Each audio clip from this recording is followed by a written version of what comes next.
Welcome back to the shop and to the channel. I'm starting a new project today, and it's for something that I've actually wanted for quite a while. It may not be the most useful tool in the shop, but it's one of those tools that when you need it, there is no other substitute for it. And the real ones can be very, very, very expensive, and I don't have that kind of a budget. As some of you are aware, if you've been watching the channel for a while, most of my machines are fairly old. They're fairly vintage. I've got some from the 1940s. And I've got a 1960s South Bend lathe that I'm currently rebuilding. I did have the bedways ground, so it's in pretty good shape. Of course, I made the mistake, I'll call it a mistake, even though it probably isn't, of going through the hassle of doing body work on all the cast pieces. And I just keep putting that off because sanding sucks, quite frankly. Anyway, the point of that is these machines that have wear, if I'm going to have any chance of rebuilding them and putting them back into some level of precision, I need a way of measuring just how much wear I have in the machine. Now, a lot of this for the smaller parts, I can get away with some micrometers and some dowel pins for measuring, say, dovetails. But for other things, there's really no practical way to measure just how much differentiation there is in two components. For example, the bedways of a lathe. There's no way to really easily measure just how parallel they are or how much wear might be in any given surface. So the thing that I've seen used most, and what is kind of outlined a little bit in the Connolly book, is a device called a Kingway alignment gauge. Now, this was patented by Richard King's father, and you've probably seen them on various YouTubers' videos, most notably probably Keith Rucker. Keith uses one and has used it in several videos to measure the wear in the bedways and his horizontal boring mill, as well as his metal planer. So they do come in use. The use I have for it isn't urgent, but I've started putting some pieces together to try to figure out how I can get one. Now, I've seen these upwards of $5,000 on eBay, and that is definitely not in my budget. But I figured I could probably build something very similar to one that I saw on a video some years ago from Watch Wes work. He had started building a Kingway alignment tool, or his version of one, and he made a video on it, but he never made the follow-up video on how he actually put it to use. I think that was sort of during a transition era when Wes was going from machining more into automotive and diagnostics work, which I love his channel, don't get me wrong, but I really wish he would have done the follow-up to see how his Way alignment tool ultimately turned out. You may watch Steve Watkins' channel, and he's in the process of putting together a Way alignment tool. He actually has some original castings from the Kingway company when it was in business, and he was in the process of machining those before he took ill. Hopefully one day he'll get back out there and finish that. I also got to see a Kingway alignment tool demonstrated to me when I was down in Tifton, Georgia at Keith Rucker's shop while I took his hand scraping class. So he brought it out to sort of show how it might be used to measure parallelism and deflection or wear in a bedway. So I took some ideas of what I saw on Wes's video with the patent drawings that I've been able to find of the original Kingway alignment tool, as well as some photographs and videos of other versions of Way alignment tools, and I kind of came up with my own conglomeration of those. So let's go into my office, get on the computer, and I'll show you my version of a Way alignment tool that I drew up in Fusion 360. All right, well, we're here at my computer in my office, and this is my version of a Way alignment tool, the Kingway alignment tool. This is heavily influenced by the one that Wes designed for Watch Wes work for his YouTube channel. Mine's minorly different.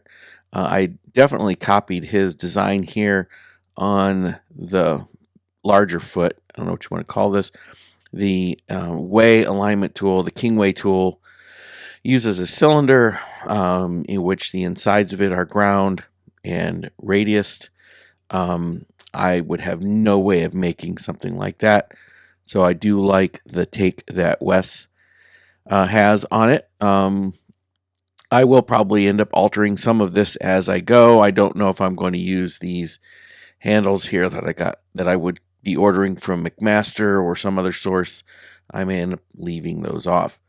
So this foot here is about 6 inches wide, and on each end of the I don't know what you want to call these, the spreaders, are some drill bushings.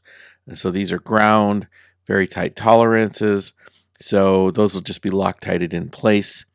But this adjustment gives me the ability to open this foot up to any angle that I need it to be. I can even invert these. And if you watch Wes's video, you'll see a lot of that in action. Where I divert from Wes's design are these clamps here between the spreaders. Rather than making them out of square stock and going through that, I felt it was just a little bit easier to drill and ream some corresponding horizontal and vertical holes, and then just using like a handle here, or on here, this knob rather, with some brass shoes to clamp it up against the spreader. He also didn't, at least at the time, have any kind of a design approach on how he was going to mount the levels. And I took, again, another simple approach of just using a simple clamp here that I can clamp to the spreader, and then orient it whatever direction I need to. So this makes it a little bit easier, and then have these adjusting knobs here to adjust the level as needed, because you may very well have to adjust these in order to calibrate it for that particular machine, at least, depending on how level it is, because these measurements that this level is giving me is really relative, right? I'm not looking for it to be level to the earth. I'm measuring the drop here on the in the vial, and that tells me how much of a drop I would see in the ways that I'm measuring. An alternative to using the levels is using an indicator, a test indicator or something like it, and that's what this extra piece over here is for. I'm going to drill and tap this for a articulated indicator holder. Probably pick up a Noga. We'll see how that works out. Those are kind of spendy, so we'll see. That's probably going to be a later addition. The levels will probably work out, at least for the short term. And then, of course, the center foot, or the single foot, is almost identical to what Wes designed, with a ball that's sitting in a countersink on the bottom, and that gives you your single point, and just a couple of roll pins to capture that in place. And I like this approach because you don't lose this little foot.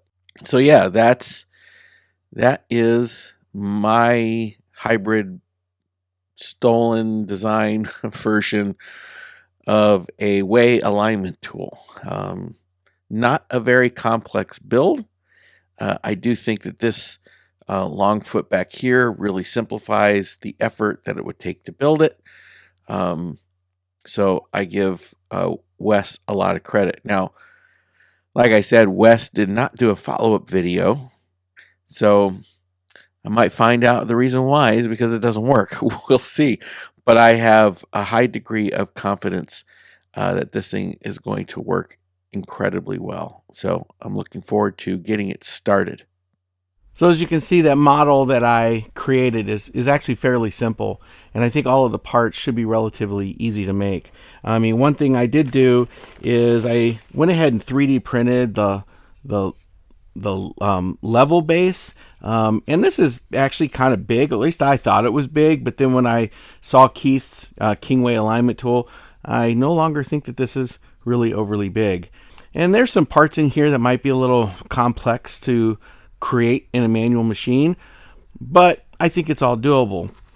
I think the two most difficult parts to make are going to be the curved pieces, or the part of the longer foot, and then the single foot that sits underneath the ball bearing. I think those two are going to be a little more complicated. I know Wes, he made those on a CNC machine. Well, if you know anything about my shop, you know I don't have any CNC equipment. But a little while ago, PCBWay reached out to me and asked if they would be able to help sponsor part of a project by providing some CNC machine parts. So I went ahead and took them up on it. So here's the parts that they machined for me. This is that level shelf, which I could have machined this myself. This could be a simple weldment. These could be attached by screws, and my original design was just that way. This is that foot that sits under the ball bearing. These end caps here are for the level vials, and of course these little curved pieces are for the feet that are on the longer end. Getting these made was pretty straightforward.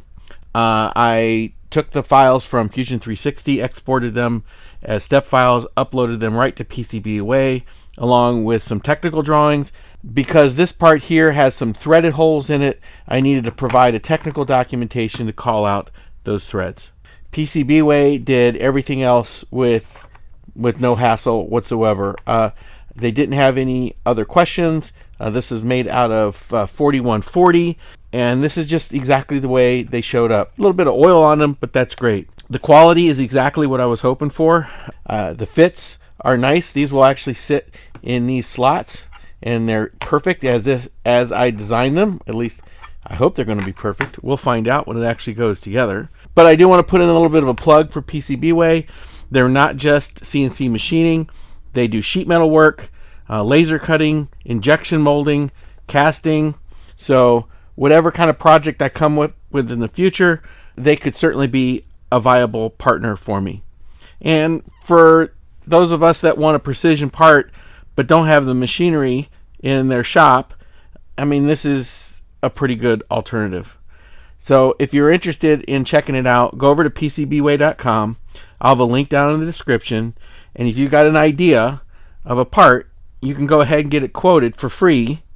And it's fairly quick turnaround on some of these quotes. The more complicated ones, yeah, they'll tell you, they have to get back to you. But for the most part, for this simple stuff, the quote on this was fairly instantaneous. And you might be surprised at just how inexpensive it is to have something like this machined. I don't know how many hours it would have taken me to machine this on a manual mill, and to have to do 4 of them. This just seemed like an obvious solution to me, and especially this one. This is probably the more complicated part. There is a countersink down there in the bottom for the ball bearing to fit into. There's these cross holes for some roll pins. Yeah, this is an interesting part. I'm hoping I did a good job designing it. I guess we're going to find out when it all goes together. I really don't want to have these remade. Anyway, check it out. Links in the description, PCBWay.com. Now, I also picked up a bunch of raw materials from McMaster. These drill bushings for those feet, that longer foot. These are expensive. I think these were $17 a piece. That's probably the most expensive part. I got some material from Scrap Bin. I got some other drill rod and some 12L14. That'll be nice and easy to machine. Some springs for the levels. And I bought this hollow bar of stainless steel. I don't know that I'm going to use this. This is for the levels themselves. You know, I was thinking I might be able to use this as a good starting point, but quite frankly, I probably don't need to use this. Although it might be faster to machine it if I did. So, jury's still out on whether or not I'm going to use that. And I did pick up some high precision levels. These are, you know, from the internets from overseas. But I believe these worked out to be 0.5 thousandths per foot. So that's the kind of precision that I wanted. I will figure out what that really is and probably put it below in a caption. Anyway, yeah, there's still quite a few parts to make for this thing. I am going to start here with this foot spreader, whatever you want to call this thing. And I have some dimensions for a few of the parts. I'm probably going to vary a little bit on some of these. I have this middle part for the foot here that's in between the main pivot point as rounded over, and I don't think I'm going to do that. I think I'm just going to machine this square. So most of this stuff should be fairly easy to machine, so I just need to get started. Well, the first parts I think I'm going to go ahead and make are these 6-inch long pieces here. They're just drilled and tapped in each end for 1/4 20. And then these two here will be next. I've got some 1/2-inch material for that. The dimensions on these are, I don't know what the exact tolerance would be, but it's got to be really close, within a couple thousandths, I would imagine, because this 6 inches is essentially, double what all of this here is. So this 2.8125 actually, minus this 3/8 here for the thread, doubling that, plus this middle piece, plus you got to add in the width of the little curved feet here, you end up with 6 inches. So these need to be fairly accurate. So I have, for these ones here, I'm not really giving them a name. I've got some 12L14 for that. And it was fairly inexpensive. And then for these pieces here I've got some tight tolerance, this 01 tool steel, although I'm not going to harden it. I was looking for something that was economical, so that's why I ended up with that. So what I think I'm going to do is swap out the blade on my bandsaw, something finer tooth, cut off a couple pieces of this that are a little bit more than 6 inches, get those really accurate before I drill and tap them, and the same thing here, cut off a couple pieces, maybe 3 inches, because I shouldn't have to do anything with the diameter of this. It's fairly, because this doesn't really matter, but then finish it down to the appropriate length, and then get the other features. I have it called out here to put a couple of flats on it. That's just to make it easier to put a couple wrenches on it and tighten it up, because those pieces won't ever come back apart. All right, let's go over to I'll go over to the bandsaw off camera, cut this material, and then meet you over at the lathe. Well, these first two pieces couldn't be simpler. Just need to be 6 inches long. So what I'm going to do first is face this end off and flip it over. Alright. So first things first, go ahead and face this off. So I can flip it over and do the same with the other side, so I can check the length. I don't have a whole lot of play here.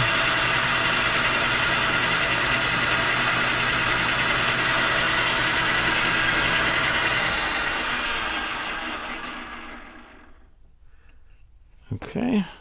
When I bought this material, I don't know what I was thinking. I was thinking, I only need 2 6-inch pieces. So I'll just buy one 12-foot piece, or 12-inch piece. Not thinking that I'm going to have some kerf and some cleanup. Luckily, this thing is about, I'd say maybe 150 thousandths longer than 12 inches, so that should give me a little bit of something. Alright, let's go ahead and take this out, and we will measure it, and that'll tell me just how much I need to take off. Even though this isn't the most accurate measuring device, I am going to use a caliper here.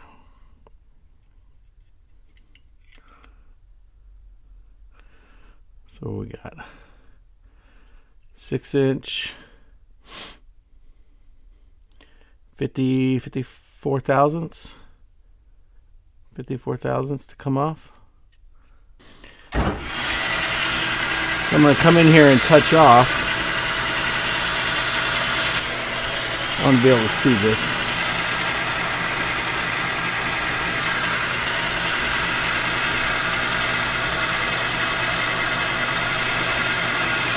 Okay, right there. Now I'm going to zero my Travidile, and I only want to go about 54 thousandths, so we'll go 20 thousandths to start.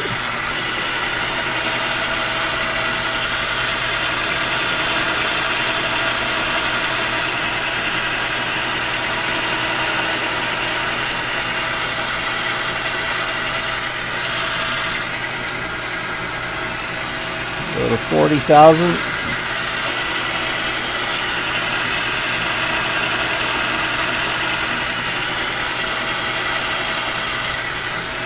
And now go to 54 thousandths. If my math is correct and I measured it correctly.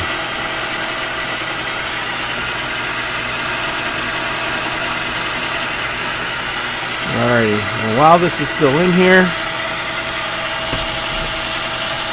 I'm going to break the edge.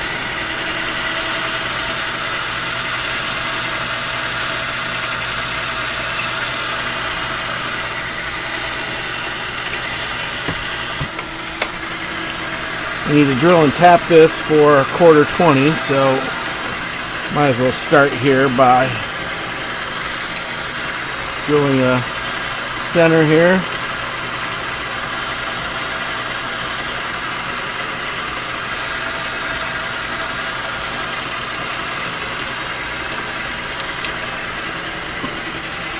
.1/4 need a number 7 drill.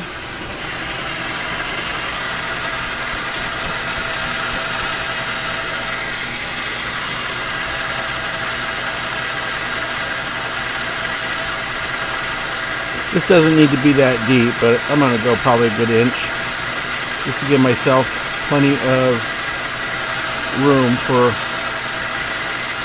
tap and swarf. That should be good. Got a spring-loaded tap follower here. 1/4 tap.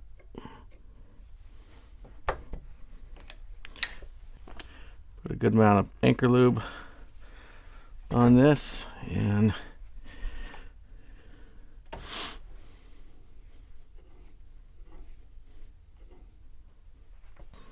there we go. And hope I don't break the tap. It's always my fear whenever I do any machine operation. My thing that I hate the most is tapping a hole. So I'm horribly afraid that I'm going to break a tap off and ruin a part. Considering I don't have a whole lot of, I have zero room for failure on this particular piece because I have exactly the right amount of material. Breaking a tap off in this would be absolutely disastrous. Is probably deep enough. So we are going to call that good.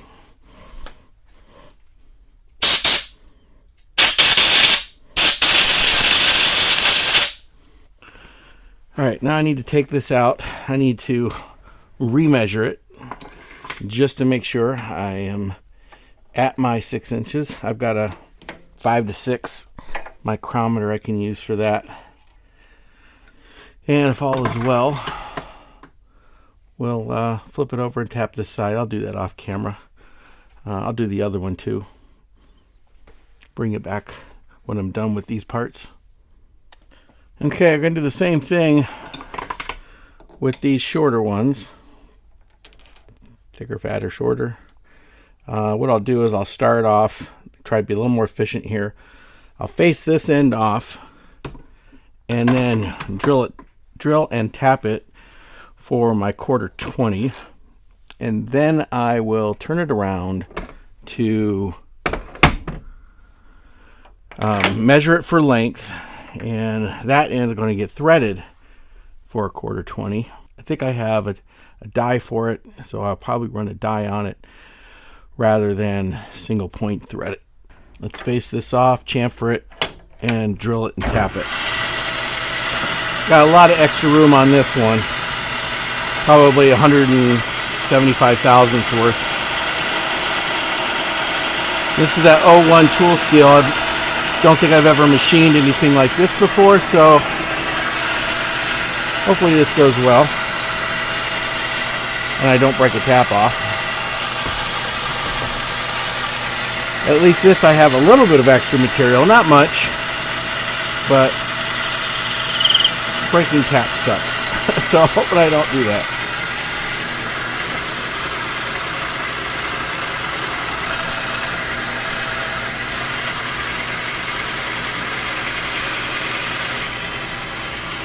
Same setup, little 1/4-20 tapped hole, about an inch deep.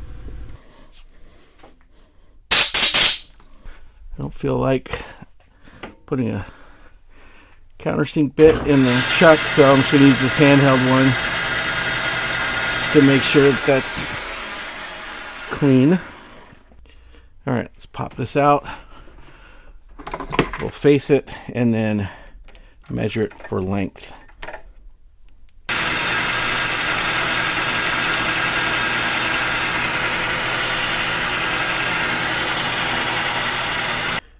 Shooting for 2.8125.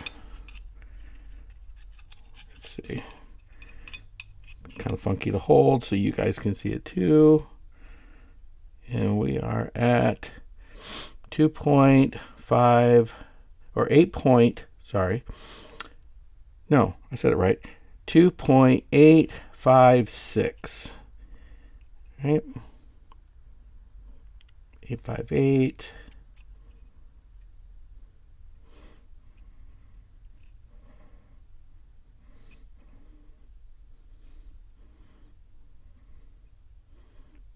2.85, 7.5, guess depending on whether or not you're sitting on a burr. 2.859, 2.85. So we're going to say 2.859. So I have about 46 thousandths to come off, which we'll do that real quick.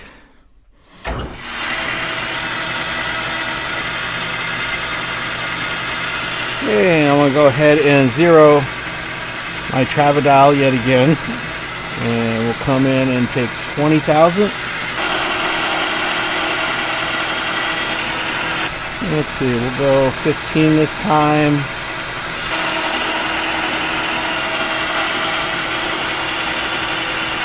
And now we'll take the remaining 11.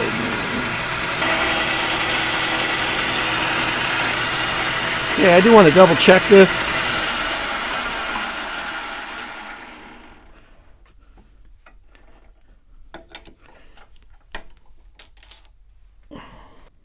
$8.12, right on the button. Before we tighten it up, I'm going to bring this insert in. And I'm going to touch it right there.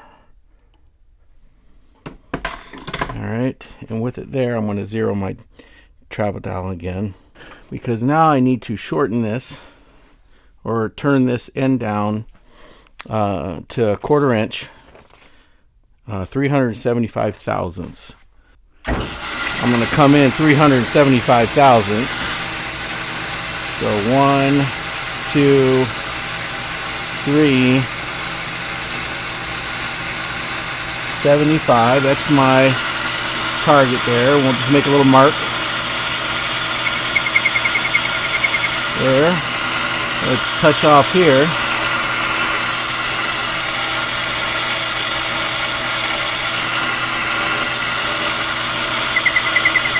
Alright, I'll zero my dial.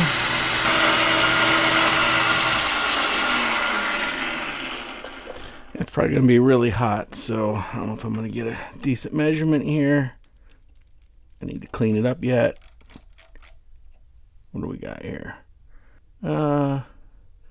15 thousandths over.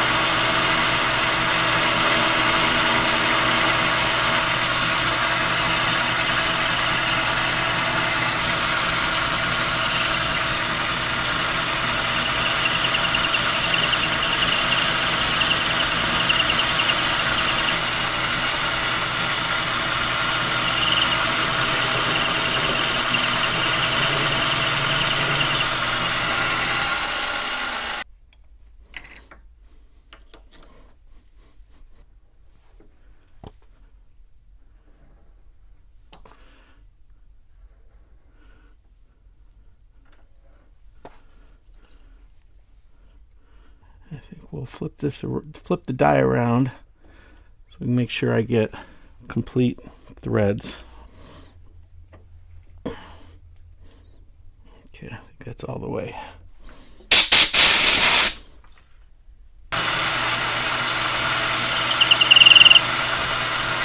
All right, that should be good. All right, that's that piece. I still have to machine the flats on that. We'll take care of that over at the milling machine. But in the meantime, I'm going to go ahead and get this one machine to the same state as this. And I'll do that off camera. I'll bring it back when I'm done. All right, I got one more piece to this that I want to make today. Well, actually two. I'll make this rod here off camera. I'm not sure I'm going to mill the flats in these rods. I might skip that. But that's just a simple 8.5 inches with a 1/4-20 thread on the end of it. What I want to make is this piece up here. This is the center of that foot pivot. I've got this piece cut off from another project that I think will yield exactly what I need. So we'll get it clamped up here in the vise, get an end mill mounted in the Bridgeport, and knock this one out. It's just a simple 1 inch by 1/2 inch by 3/4 inch with some 1/4-20 holes tapped in each of the side and the top. So pretty simple part.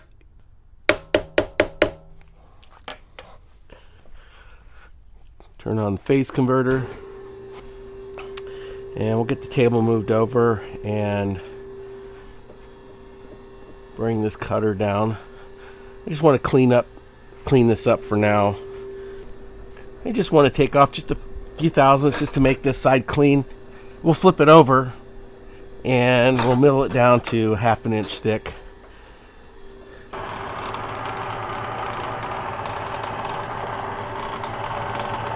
This end mill is probably kind of dull.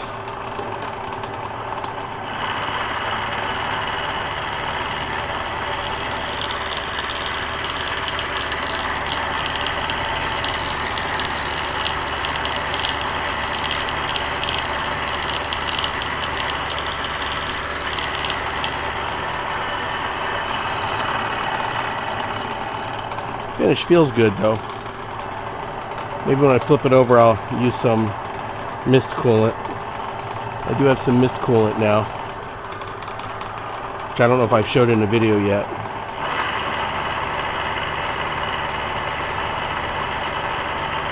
At least I know my spindle is well oiled. Alrighty, I am going to flip this over. I'm going to deburr it first, and then flip it over and machine it down to 1/2 inch thick. Oh yeah, I got over 1 inch there. Inch and 300 thousandths. So yeah, this is definitely more than I need.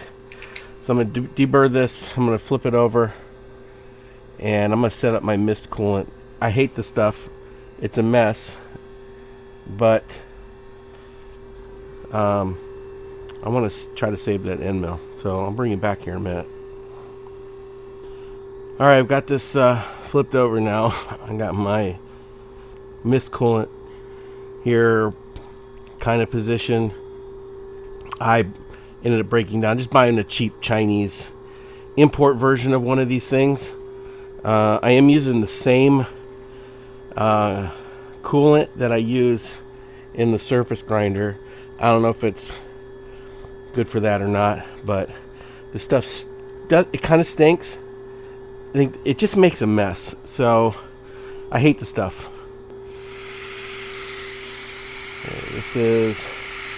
That's air, and this is going to be the coolant.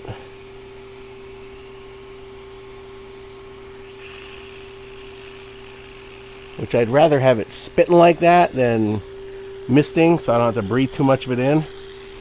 But like I said, it does make a bit of a mess, and that's why I hate it. Alright, I'm gonna zero my Z here and come up, say 25 thousandths. Let's make it 50. I got a long way to go. Alright, there's 50 thousandths.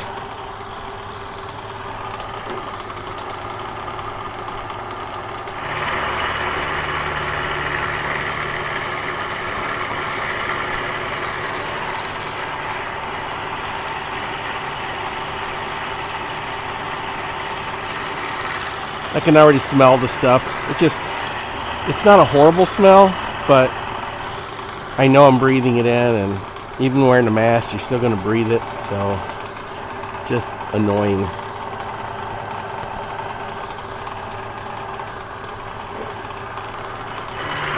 Of course, trying to get air liquid mixture just right is a bit of a pain. I don't want too much of the stuff going everywhere because it just makes a mess.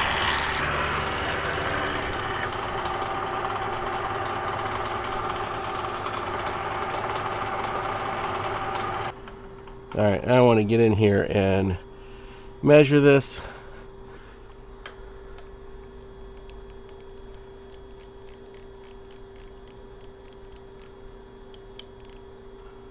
What we got here? 875, 800 and we'll call that 885 thousandths.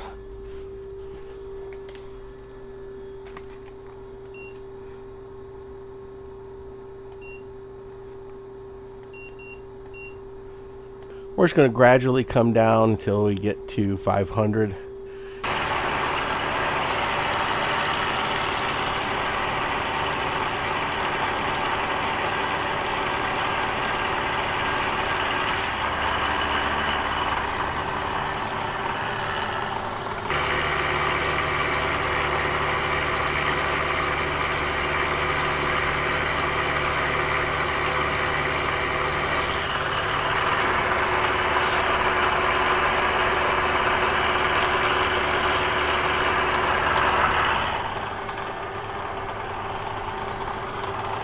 Alright, I'll raise the knee again here. 55 thousandths, that's fine. Alright, you've seen this kind of stuff a million times before. You don't need to watch it. I'll bring it back when I'm done with this part to size.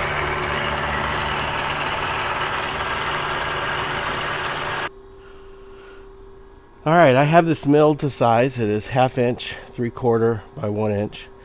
And now I need to put some tapped holes. In the middle, 1/2 inch offset on each of the two ends, and then a hole right in the middle on the top.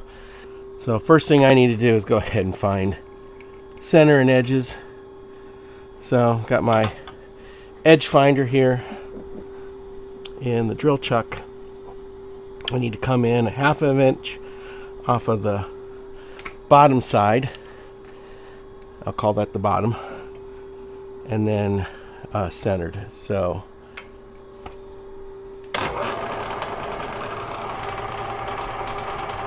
and we're going to come in 100 thousandths. All right, and then that puts me on the edge, and I know I want 1/2 inch radius, so I need another 250 thousandths to put it right where I need it to be. And then we'll go ahead and zero the X there.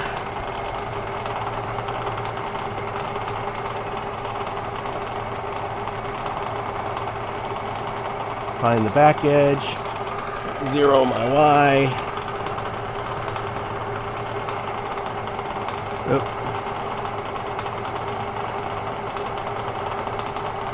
And now we'll half the Y, and we'll come back to zero, and that puts us halfway. And I'm going to go ahead and lock the saddle down there. Now, since I'm going to have to flip this thing over and do this again, I'm going to bring in this vice stop, bring it right up to that right edge. I'll flip it over end to end this way. That should put it in the same orientation. Now I'm assuming that I did a good job of front and back. So as long as I did a good job there, then I should be all right. So let's start with spotting drill. And since this is going to be for a 1/4-20, I need a number 7 drill, which I have right here. Question is, do I drill all the way through? I probably have the room. I think I need to lower my table a little bit. I need to move you out of the way for a second. There we go. I have enough drill because it's only an inch long. Is that the smart thing to do though? I mean, it is only an inch, so how much trouble could I possibly get into? Regardless, we're gonna get a little anchor lube on this. So I'm pretty sure I can drill this all the way through if I choose to. Let's see how it feels.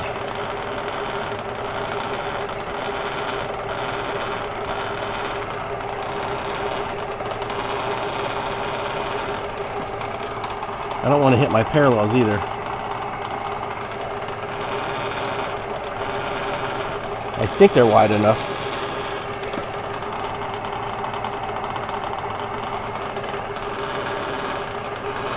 That'll mean the only thing I got to do when I flip it over is tap the other side, because I don't think I'm going to tap this all the way through.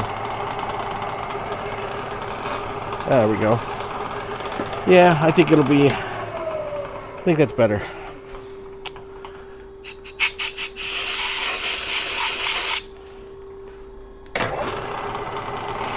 That'll work. There we go. Now I'll put in a spring-loaded tap follower, and I'm going to have to lower the knee, or the table again, the knee. I'm going to have to lower the knee again, which means you're in the way, so I'm going to have to move you. Alrighty, I had to actually move that down quite a bit. Again, a little more anchor lube on the tap. Good stuff. Link down in the description if you want to get some anchor lube. Of course, the trick is, when tapping for YouTube, is to not stick your hands in front of the camera the entire time. And in general, the trick is, don't break your tap, which is, I mean, I don't have a whole lot invested in this particular part, but still. I don't need to tap this very deep, just deep enough for those rods, and then we'll tap it from the other side. That is probably deep enough. So back this out, we'll clean it out, and then we'll do a trial fit of that rod that we machined before. Should be able to put that in there without moving anything. Yeah, I think we're going to be golden. Here, we got plenty of threads in there, I am sure.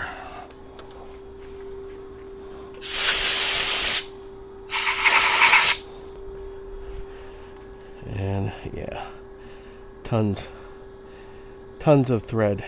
All right, let me flip this over. Okay. All right, flip this over here. I got this flipped over here. Let's go ahead and tap the other side. Hopefully these holes are lined up, because if it's not, I have a better chance of breaking this tap because it won't be going in straight. So if I break the tap, you'll know I did a crappy job of edge finding to get the center of this part. But I think my chances are probably pretty good. And I think that's going to be deep enough.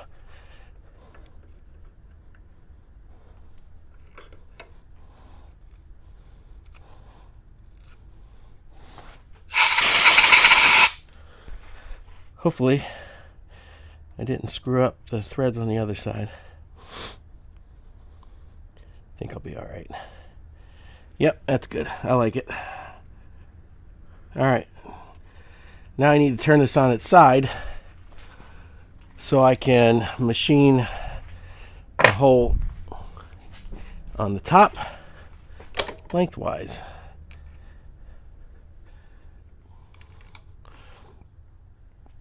I don't really need that anymore. All right, so I need to find left and right. I'm already in the center, so I'm not going to worry about that. And drill and tap this for 1/4 20. I'll bring you back when I'm done with that. Alrighty, I have the machining done. for the first phase of this project. So we can start putting this together. At least we'll do some test fitting. I still have some small things I want to do before I actually final assembly. I want to chamfer these edges, and I'm still debating whether or not I'm going to round that over or not. But in the meantime, we can start putting these together. Now these drill bushings will slide on here. They're a really good fit. I will Loctite these eventually, but right now I'm just going to keep them loose on the off chance that I decide that these aren't long enough. I don't think that's going to happen, but just in case. Got some 1/4-20 hardware here.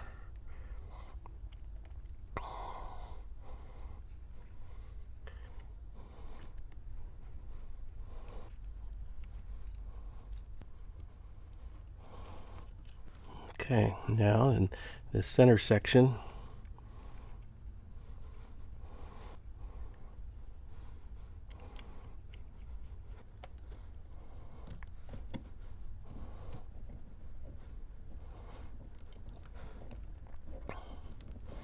if I did my math correctly, they should line up just right, like that. Awesome. Okay. I'm going to eventually have to Loctite this center section together, I think, just so I know it's going to stay where it needs to stay. And then this top piece will thread into here, and this is what the rest of the way alignment tool will rest on. It works. So if we look at the drawing, pretty close approximation to what's going on here, aside from the wrench flats, which I don't think I'm going to do. I don't think I'm going to put those on there because I don't think they're needed. But the way this will sit when you're measuring something is what I like about this design from Wes, because, well, a few different things. Number one, I can certainly alter the width of this. I can make a new piece here. And as you saw, this stuff is relatively simple to make. These curved extensions would be the same. The only thing I would need to replace would be, say, these two side pieces and these two spreaders, as opposed to the Kingway tool, which is fixed. This also lets me use this at just about any angle, right? So if I were to loosen this, let's say loosen this one here, it's a little bit tricky to, I can alter this, right? So I can have this upright at just about any angle that I want. But for now, we're going to tighten up the feet and tighten this up. And we're going to go over to my lathe to see how this sits on a V-way. And maybe some of this will make sense. All right, I'm over here at the 1942 lathe, this front V-way. With the Kingway tool, it's a cylinder, and it's a fixed width, fixed size. It sits on top of that V-way. So this sits on there essentially the same way. It just adds a lot more flexibility, because depending on how large the V-ways are, I can make these bigger.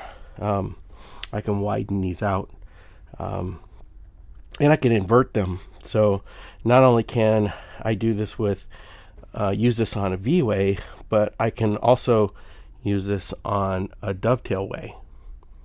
So this might be a little bit hard to see because of these way protectors on my bridge port, but if I invert the legs of the foot here, this can sit on the way surface and also up against that inside dovetail, which now means if I slide this along, my indicator that's stretching out the other side, touching the other dovetail, will give me an indication of the parallelism of the dovetails. And that's one thing I've considered with this, is if I were to do something like this is 6 inches too wide, should I bring these drill bushings in, right? If I just bring them in, right, I can easily make another set of spreaders that are 6 inches, but put the drill bushings in a little bit more to the center. That gives me, a little less area that's going to influence the indicator. Is that a good thing or a bad thing? I don't know. But I think 6 inches is probably a pretty good dimension. I could do the same thing here on the, if I flip these back around, I can grab the top and the inside of this dovetail. That could be my surfaces that I'm referencing. I just think that this particular model is a little bit more flexible. I don't know. We'll see when I actually put it to use. Well, I think that's going to do it for this week's video. I got quite a bit of work into this little thing that I've barely started. I think this is going to work out really nice. I still have a lot more to do on it.